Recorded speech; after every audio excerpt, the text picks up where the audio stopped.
Analyse de la pleine lune du 14 juin 2022 à 13h51, heure de Paris. Bonjour à tous. Aujourd'hui, nous allons aborder l'analyse du thème de la pleine lune dans l'axe Gémeaux-Sagittaire. Alors, ce que nous pouvons voir d'emblée, c'est que cette pleine lune se trouve à Paris avec le même ascendant Vierge que pour la nouvelle lune du 30 mai dernier. Mercure se trouve donc le gouverneur de cette carte, à la différence près qu'il n'est plus rétrograde. Donc, nous serons peut-être plus à même d'avoir un regard neuf sur ce qu'il se joue au sein du collectif. Saturne a pris la place de Mercure dans sa rétrogradation quasiment en même temps, ce qui signifie qu'après avoir révisé certains domaines en lien avec nos modes de communication et certains conditionnements mentaux, nous sommes à présent invités pour quelques mois à réviser nos limitations intérieures dans l'idée de reconnecter à nos propres structures et lâcher enfin avec certaines tendances à se laisser dominer par l'extérieur. Le travail n'est pas fini, nous ne devons pas lâcher la rampe et durant cette pleine lune, nous sommes invités à poursuivre nos efforts pour espérer en récolter certains fruits, quitte à réévaluer encore ce qui pêche avant la prochaine lunaison. Mais allons regarder tout ça de plus près. La pleine lune se trouve dans le 23e degré 25 du Sagittaire. Son degré sabian nous dit « Un oiseau bleu perché sur le portail d'une villa ». La dominante nous dit que de s'intégrer à son milieu social et rester fidèle à soi-même mérite bien une récompense. L'oiseau bleu pourrait faire référence à l'esprit sage. La villa, quant à elle, pourrait être en rapport à la collectivité dans laquelle elle s'intègre. Ce degré nous parle donc de la nécessité de prendre en compte l'extérieur pour pouvoir espérer vivre dans une certaine harmonie commune et toucher, qui sait, au bonheur. Selon Rudyard, ce degré suggère que la technique fondamentale pour réussir sa vie consiste à mettre la paix et la joie dans son cœur, ce qui entre nous n'est pas une mince affaire. Le Sagittaire est un signe éminemment optimiste, tout comme la planète Jupiter qui le gouverne. Mais n'oublions jamais que tout est duel et que l'optimisme n'est pas forcément toujours bénéfique, ou comme le précise ce degré, se doit de rester fidèle à soi-même et donc à ses valeurs propres. Ici, nous devons faire l'effort nécessaire d'intégration tout en ne nous oubliant pas. Ce signe représente les institutions qui bien souvent récompensent ce qu'elles appellent les bons citoyens. Et c'est à cet endroit que nous devons nous interroger sur toute la subtilité de ce degré qui nous enjoint à chercher le compromis sans nous perdre jusqu'à la compromission. Et c'est bien là toute la nuance que le Sagittaire est en capacité d'aller chercher, comprendre et enseigner à son tour. Dans ce signe, la Lune aspire à s'ouvrir sur des territoires inconnus. Alors qu'ils soient d'ordre concret ou plus immatériel, cela ne change rien. Il y a fondamentalement le besoin de s'aventurer au dehors pour pouvoir se permettre de s'adapter à de nouvelles situations et affûter ainsi son besoin de connaissance. C'est une lune aventurière, très optimiste et surtout très insatiable. Il y a un petit côté extrême avec cette lune qui peut parfois ne pas toujours savoir doser ses besoins. Donc il peut y avoir le risque de transformer sa maîtrise de connaissances en dogme, car ce qui stimule fondamentalement cette lune est de pouvoir, de quelque façon que ce soit, enseigner le fruit de ses acquis, de ses recherches, de ses expériences. Donc on peut avoir le besoin de compiler énormément d'informations, quitte à crouler dessous et à ne plus savoir qu'en faire. Ce que la lune en Sagittaire doit apprendre, c'est de se canaliser pour parvenir à une certaine maîtrise, que ce soit d'elle-même pour commencer, pour pouvoir se spécialiser dans une voie dans laquelle elle se sentira comme missionnée et qui lui permettra de pouvoir la présenter à d'autres. Donc, cette lune de feu est de prime abord très charmante, très chaleureuse, drôle même. Mais puisqu'elle est gouvernée par Jupiter, elle se doit de faire ce travail de maîtrise pour pouvoir s'exprimer au mieux dans toute son authenticité. Si je devais faire un parallèle avec une fable bien connue, je pense instinctivement à la grenouille qui se veut faire aussi grosse que le bœuf et qui finit par crever par trop d'influence jupitérienne. Et si je vous en parle, c'est que je connais bien cette énergie puisque c'est la mienne. Donc si nous sommes en capacité de faire le tri pour pouvoir dénicher ce qui est juste pour nous de ce qui ne l'est pas, nous pourrions, comme le degré sabian nous le propose, mériter de vivre la joie et la concorde au sein de notre collectivité. Ici, il n'est pas question d'amasser, encore moins d'accepter tout ce qui nous est proposé, mais de pouvoir maîtriser avec justesse le fruit de nos expériences pour pouvoir en faire bénéficier d'autres que nous. Dans cette carte, la Lune se trouve sur la cuspide de la maison 4 qui représente nos fondements, nos racines, tout comme notre nation. Serions-nous collectivement à même de pouvoir aller chercher davantage de sens et de vérité vis-à-vis de toutes ces notions ? Comme nous allons le voir, le Soleil se place à l'opposition sur la cuspide de la maison 10 qui représente l'exécutif.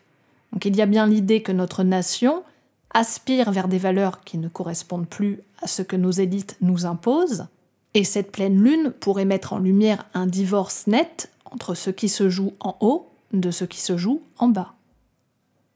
Ici, la lune se positionne de façon singulière puisqu'elle se trouve au centre de diverses combinaisons. Donc déjà, nous pouvons remarquer qu'elle se trouve au mi-point entre le nœud sud et Pluton, donc qui représente à eux deux notre destin collectif, et l'invitation à faire définitivement mourir des structures désuètes ne correspond non plus à l'évolution de notre monde. La connaissance ne permet pas seulement de nourrir son appétence ou de se mettre en avant vis-à-vis des autres. Ça reste encore du domaine du superficiel. La connaissance permet avant tout de pouvoir ouvrir notre conscience pour défricher de nouveaux territoires et ne pas tomber dans certains pièges et nous éviter de crever comme la grenouille.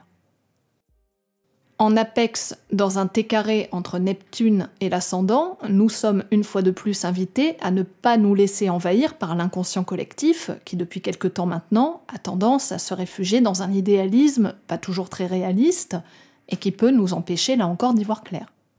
Il me suffit de tomber sur certaines vidéos sur YouTube, par exemple, et d'entendre certaines personnes censées canaliser des messages totalement hors sol, genre avec Jésus, et de voir combien de gens mettent leur pouvoir, voire leur argent, dans les mains de ces faux gourous, mais qui racontent vraiment n'importe quoi.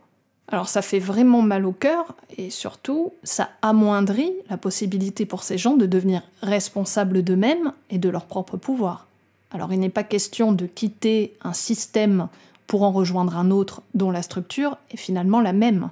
Et c'est bien là toute la difficulté de notre monde en ce moment, qui ne cherche qu'inlassablement à rester sur le même mode. L'ascendant vierge de cette carte nous dit toujours de rester lucide, pragmatique, pinailleur et dévoué à sa cause personnelle. Donc tant que nous n'aurons pas compris qu'un collectif n'est que la somme d'individus singuliers et résolument différents, nous ne pourrons pas aller dans le bon sens. Donc j'insiste là encore dans cette invitation à ne pas confondre l'idéologie de masse et le bon sens collectif. Le sextile croissant à Saturne rétrograde pourrait nous aider à nous structurer intérieurement et à revoir ce qui a pu faire défaut. Nous pourrions ressentir la motivation nécessaire pour comprendre avec plus d'acuité et de diligence nos insécurités, donc cet aspect est de bon augure pour éviter de trop pamphler et nous faire avoir par trop d'idéalisme. Le quinconce croissant au nœud nord signifie ce besoin de réajustement que nous devons collectivement de faire pour espérer atteindre la bonne direction. Cet aspect, là encore, nous enjoint à analyser avec réalisme ce qui se doit d'être corrigé, et notamment sur le plan mental. Si nous sommes capables de modifier nos habitudes, et notamment celles où nous avons le sentiment d'en faire trop.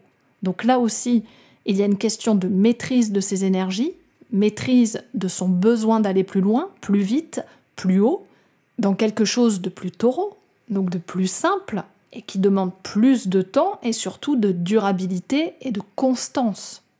C'est assez drôle d'ailleurs car la fable de La Fontaine nous parle d'un bœuf, donc je vous invite à relire cette fable si vous le souhaitez, parce qu'il n'y a jamais de hasard et je ne sais même pas pourquoi j'ai pensé à cette fable au moment où je vous parle de cette pleine lune, mais je suis persuadée que pour certains, cela pourrait résonner en vous et vous permettrait, je l'espère, de saisir au mieux les enjeux que cette pleine lune nous propose.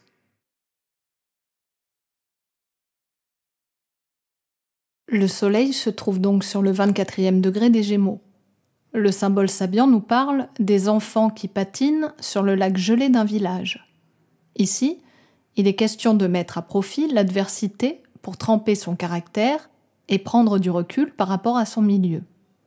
Symboliquement, Ce degré peut représenter la notion de restriction que l'hiver nous impose, tout comme la sensation d'hibernation dans une situation gelée sur laquelle nous nous devons de circuler malgré tout. Patiner sur la glace revient à glisser avec fluidité sur ce qui à la base nous semblait impraticable. Nous sommes bien invités à utiliser tout notre potentiel créateur pour nous adapter, quelle que soit la circonstance, même la plus contraignante, et y prendre un certain plaisir, voire une certaine liberté. Rudyard nous parle ici de victoire sur l'entropie, qui signifie l'augmentation du désordre et donc l'affaiblissement de l'ordre. Tout nous indique que nous pourrions utiliser cette période pour nous dégager de ce qui a encore du pouvoir sur nous. Patiner sur la glace plutôt que de subir les désagréments d'un lac gelé vaut toujours mieux que de se lamenter d'une phase sur laquelle nous n'avons seulement le pouvoir que d'y faire face. Le carré décroissant à Neptune sur le descendant pourrait surligner la symbolique de ce degré en nous invitant à nous détacher toujours davantage d'engagements troubles, faux, voire manipulateurs. Cet aspect peut nous indiquer une certaine difficulté à faire confiance et à chercher de nouveaux partenariats plus à même de patiner dans la même direction. À ce moment-là, nous pourrions ressentir quelques tensions dans ce que l'on tente de nous faire gober. Il y a bien évidemment l'idée de manipulation et de risque de se faire berner par des solutions trop simplistes, voire utopistes, concernant le collectif. Ce n'est pas parce que nous sommes davantage ouverts sur l'extérieur avec ce soleil en Gémeaux et sur ce qu'il peut nous proposer que nous devons nous priver de tout esprit critique. Cette pleine lune peut nous aider au contraire à débusquer, parfois de façon difficile, certains mensonges que nous aurions jusqu'ici mis de côté. Dans cette pleine lune, les aspects lunaires que nous avons vus font écho aux aspects du soleil avec le reste de la carte. Donc pour éviter de trop en dire, je vous dirai que notre volonté, tout comme nos besoins, notre sensibilité, peuvent à ce moment-là nous permettre de débusquer certaines vérités et nous aider à nous ouvrir à de nouvelles visions en phase avec ce que nous vivons. Il est tout à fait possible de déceler certaines vérités qui dérangent et qui pourraient nous aider à mieux nous réorienter. Encore, faut-il le vouloir et surtout l'accepter.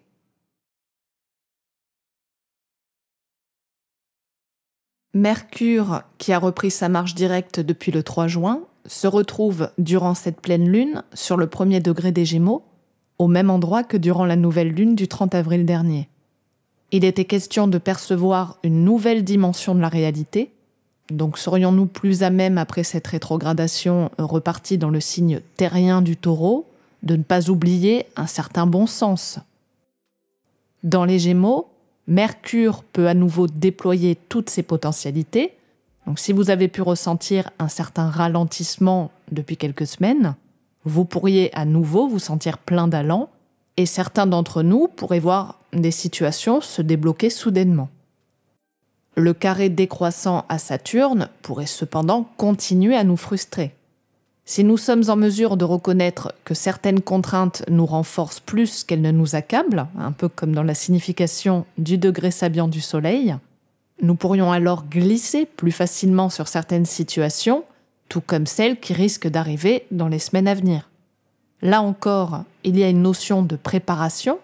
Je peux tout à fait comprendre que certains aient envie de légèreté, la période Gémeaux nous y invite, mais le contexte global dans lequel nous baignons tous nous invite aussi à ne pas faire l'autruche et à préparer calmement sa feuille de route au risque de grandes désillusions futures. Nous devons seulement accepter d'être plus flexibles et surtout prêts à inévitablement évoluer, que ce soit intérieurement pour commencer, tout comme extérieurement. Le semi-carré décroissant à la conjonction Mars-Chiron peut là aussi exercer une certaine pression mentale et se répercuter dans nos actions. Il nous est demandé de lâcher prise sur l'extérieur et de commencer à œuvrer intérieurement. Donc si certains seront en mesure de pouvoir le comprendre, d'autres persisteront dans leur volonté à façonner leur environnement selon leur propre vision, ce qui risque de les irriter fortement puisque cela ne fera rien avancer, seulement de la grogne et de la friction avec les autres. Donc si vous souhaitez agir à l'extérieur, la coopération souple et créatrice vaut toujours mieux que la force et l'hyper-rationalisation. Le trigone décroissant à Pluton peut nous aider à nous transformer radicalement, quitte à tourner certains chapitres avec davantage d'optimisme et pour quelque chose de plus grand que nous. C'est là encore un aspect collectif, ou du moins qui demande à agir pour le bien commun, donc cet aspect est de bon augure pour transmuter quelque chose.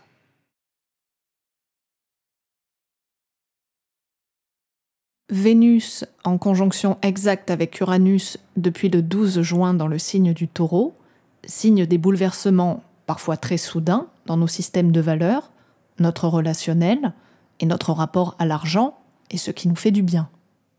Au vu du contexte, cet aspect pourrait très vraisemblablement être en rapport avec nos systèmes financiers, tout comme notre rapport à la nourriture, puisque tout ceci est lié en ce moment. Individuellement, nous pourrions nous sentir plus instables que de coutume et aspirer, que ce soit activement ou non, à révolutionner certains aspects de notre vie. Alors bien évidemment, tout dépend de votre carte. Certains seront prêts à agir concrètement, quand d'autres ne feront que le subir, et pas toujours facilement, puisque le Taureau a bien du mal à changer. Nous pourrions le vivre de façon très tangible, et parfois dans notre chair. L'astéroïde Pallas se joint à cette conjonction, ce qui accentue la volonté d'agir de façon stratège dans le domaine matériel et notamment financier.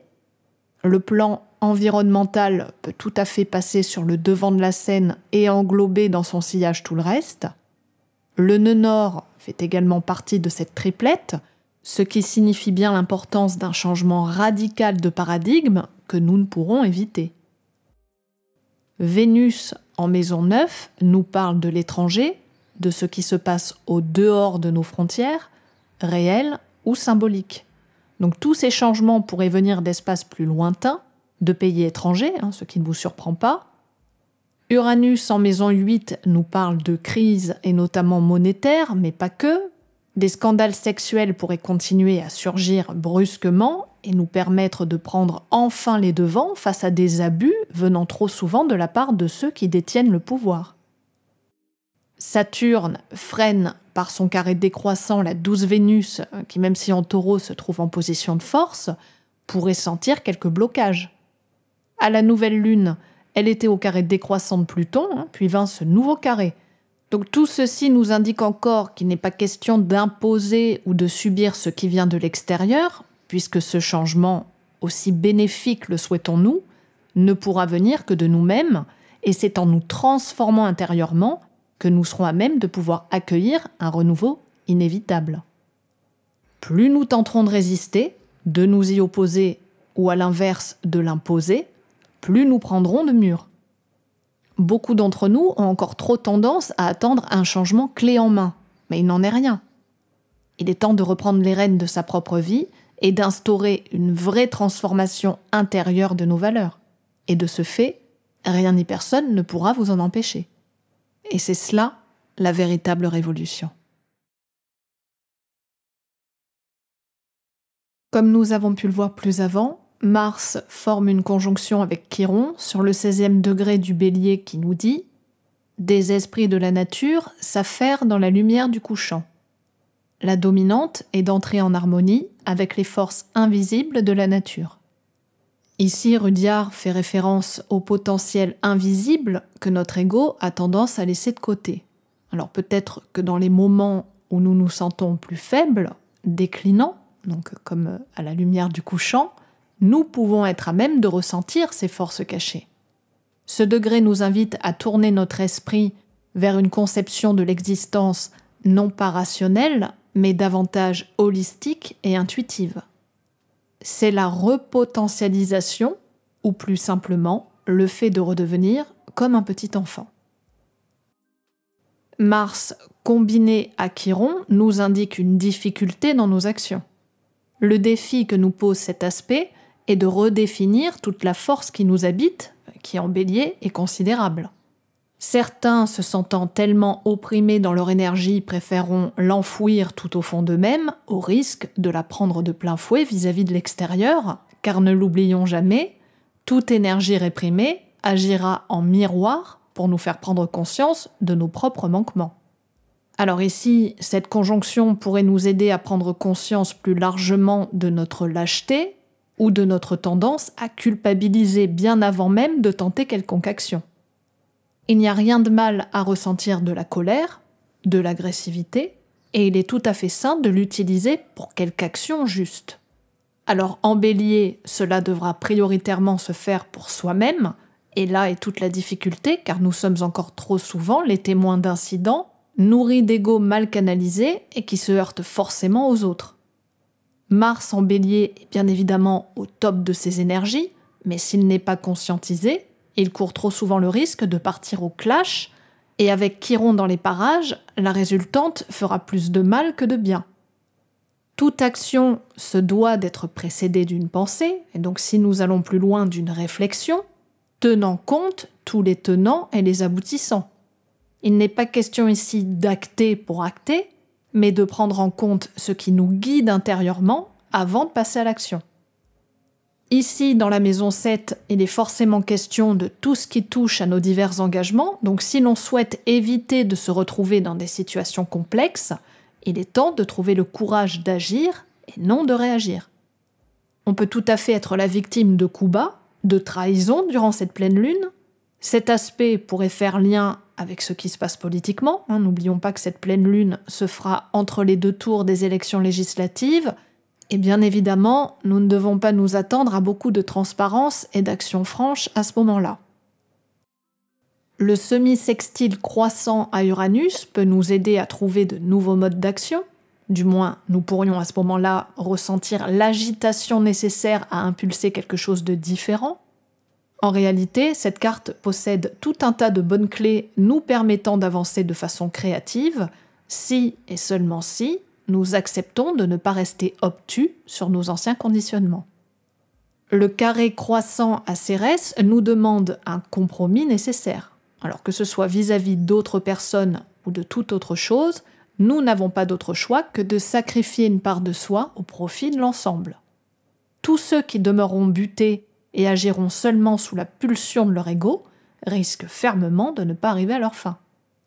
Il y a clairement dans cette pleine lune l'invitation à transformer notre côté guerrier, et ce moment est idéal pour aller guérir notre guerrier intérieur avant de le projeter au dehors.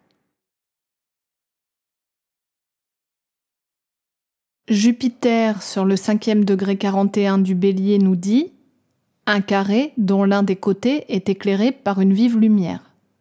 La dominante est le désir moral de mener une existence stable et concrète au plan individuel. » Ici, Rudyard nous évoque le caractère unilatéral de cette face, ce qui signifie un seul et même but à atteindre. C'est une phase de discrimination nécessaire à toute dispersion. Nous avons vu précédemment que nous pouvions avoir tendance à partir un peu dans tous les sens, et le Soleil et Mercure dans les Gémeaux ne nous aident forcément pas à nous canaliser. Et pourtant, il est bien nécessaire, si nous recherchons la stabilité, de rester focalisés sur un seul et même but. La pleine lune dans le Sagittaire peut nous aider à en prendre conscience. En maison 7, Jupiter en Bélier peut avoir tendance à vouloir mener les choses à travers ses engagements et ses divers partenariats. Il y a un côté leader très énergique, voire parfois va-t-en-guerre. Je vous en ai déjà parlé lors de la dernière analyse de la nouvelle lune. Collectivement, cet aspect pourrait soulever certaines dérives, et notamment sur le plan politique. Jupiter représentant les lois, les institutions, imaginez bien que la concertation risque d'être compliquée et que certains seront obligés de subir les règles d'un seul et même homme. Individuellement, Jupiter en Bélier peut nous aider à nous focaliser sur nos buts, à condition que ceux-ci ne viennent pas entraver celui des autres. Il y a un vrai côté char d'assaut avec cet aspect qui forcément ne sera pas toujours bien utilisé par tout un chacun. J'ose espérer que la conjonction Mars-Chiron puisse limiter les dégâts et freiner les assauts trop agressifs de certains. Le carré croissant à Lilith dans le Cancer pourrait nous faire douter, ou du moins susciter quelques tensions. Oser prendre sa place, se le permettre tout du moins, ne reviendrait-il pas à lâcher une certaine sécurité? Alors dans le cancer, il peut s'agir de sécurité d'ordre familial, mais cela peut également être en lien avec notre culture, nos racines, notre pays. Collectivement, il ne serait pas impossible que certaines lois, certains projets politiques puissent susciter beaucoup de tensions et d'insécurité vis-à-vis de la population. Cérès, non loin de Lilith, continue à nous parler de sacrifices à faire, et pour qu'un sacrifice soit bien vécu, il doit être fait équitablement de toutes parts. Remisez cet aspect dans le contexte de votre vie, et vous pourrez voir à quel endroit se situe le nœud du problème. Qu'est-ce qui vous empêche d'avancer? Quelle peur en lien avec votre sécurité vous freine? Il n'y a pas d'autre choix que d'y faire face et de parler avec ces deux parts de vous. Celle qui a peur et celle qui veut foncer dans le tas, quitte à tout bousculer sur son passage. Aucune des deux ne vaut mieux que l'autre. Ici, tout est histoire de compromis et de compréhension profonde de ce qu'elle raconte de vous. Saturne, qui est rétrograde depuis le 4 juin, se trouve sur le 25e degré 11 du Verseau qui nous dit « Un garagiste vérifie une batterie à l'aide d'un hydromètre ». Il est question ici d'appliquer la connaissance des lois naturelles à la solution des problèmes quotidiens découlant de la vie dans notre société technologique. À travers ce degré, Rudyard nous parle de l'obligation de recourir à notre esprit analytique pour vérifier, contrôler et gérer le fonctionnement de tout ce que le génie créatif de l'homme a pu rendre possible. Alors il peut être question de technologie, mais pas seulement. Toute innovation se doit d'être vérifiée à un moment ou un autre au risque d'incidents fâcheux.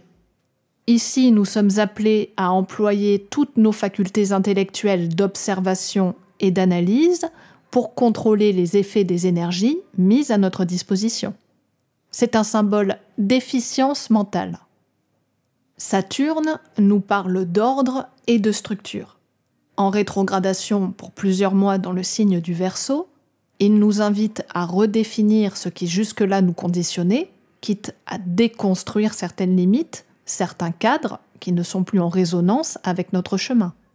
Nous pourrions avoir le sentiment que l'extérieur nous laisse relativement plus tranquilles, seulement voilà, ce qui a pu nous freiner au dehors peut venir nous freiner au dedans.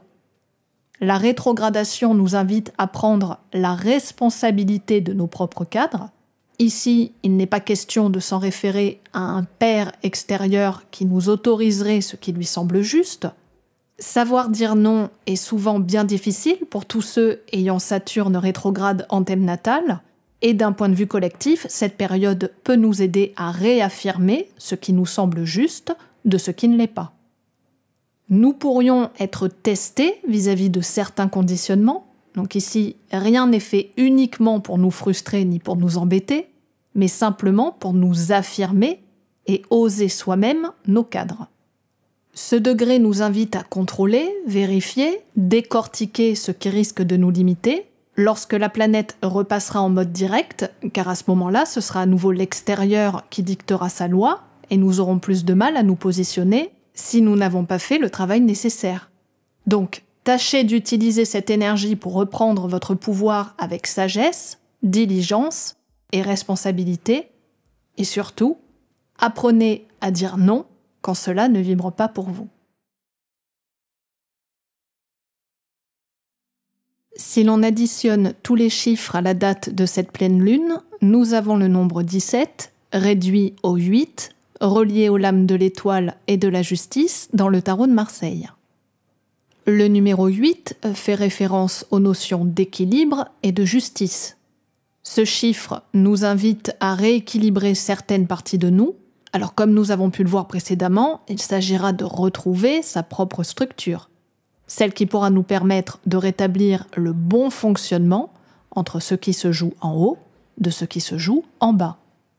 Puisque cette pleine lune nous invite à retrouver une certaine stabilité, notamment dans le domaine matériel, nous devons d'abord de rééquilibrer à l'intérieur de nous les fondations mêmes relatives à notre sentiment de sécurité pour réinvestir notre complétude.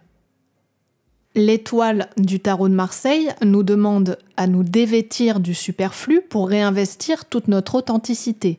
Alors cette carte nous indique bien que si nous comptons sur les forces invisibles, intangibles et pourtant bien présentes tout autour de nous, nous pourrions être à même de retrouver un certain apaisement, voire une plus grande compréhension de ce que nous vivons. Avec cette lame, il y a une question de confiance à entretenir, tout comme le fait de donner de l'eau à l'eau. Alors cela pourrait nous sembler de prime abord étrange. Pourquoi jeter cette eau dans la rivière ? Ne serait-il pas plus intelligent de nourrir la terre à côté ? Là encore, tout est une question de choix, et s'il est juste d'arroser la terre, ne le serait-il pas autant que de redonner au courant ce qui ne nous sert pas davantage ? Il y a une question d'humilité dans cette carte. Si nous sommes capables de savoir très précisément ce que nous désirons, à quoi bon demander plus que ce dont nous avons besoin ? Ne vous est-il pas arrivé ces derniers temps de voir certaines personnes, notamment dans les rayons des supermarchés, prendre plus d'huile ou de moutarde au détriment des autres ? Ceci est un exemple, ma foi, bateau, mais il résume très bien ce qui est à travailler en ce moment. Plus nous nous sentons manquants, plus l'extérieur nous le fera remarquer. L'abondance et le sentiment de se sentir plein n'est pas lié à ce que nous possédons dans nos placards ou à tout autre endroit d'ailleurs. Il est temps de reconnaître ce qui ne vous sera jamais enlevé et qui, mieux encore, pourra nourrir bien plus que vous-même. Et ça vaut beaucoup plus qu'un pot de moutarde. La justice, quant à elle, enfonce le clou dans cette invitation de rééquilibrage. Alors il n'est pas toujours aisé d'un point de vue intellectuel de savoir parfois précisément ce qu'il est juste de ce qui ne l'est pas. La justice des hommes n'est pas toujours la justice divine, même si ce terme peut être mal compris. Je pense ici à la notion de guerrier intérieur qui se doit d'agir de façon noble et juste. Beaucoup trop de gens pensent à tort que de se faire justice réglera la chose, mais nous nous trompons parfois de combat. Plus nous serons capables de nous écouter, de nous faire confiance et surtout de ne pas accepter l'inacceptable, moins nous aurons besoin de réclamer justice, puisqu'au bout du compte, nous nous serons écoutés. Plus nous serons capables de justesse, alors ce qui est subtilement différent, mais la subtilité fait souvent toute la différence, plus nous serons en mesure de nous sentir en accord avec ce qui nous entoure. Et voilà pour cette analyse qui, je l'espère, vous permettra de cheminer en conscience et vous préparer aux futurs enjeux qui nous attendent et pas des moindres. Ce moment un peu plus calme vous permettra, je l'espère, de recharger les batteries et surtout de prendre tout le recul nécessaire pour planifier le plus justement possible votre chemin. N'hésitez pas à me dire ce que vous traversez, je me fais toujours un plaisir de vous lire. Et pour ceux qui souhaitent une consultation avec Bibi, je vous invite à faire un tour sur mon site. Permettez-moi de vous souhaiter une pleine lune inspirante et je vous dis à très bientôt pour de nouvelles aventures astrologiques.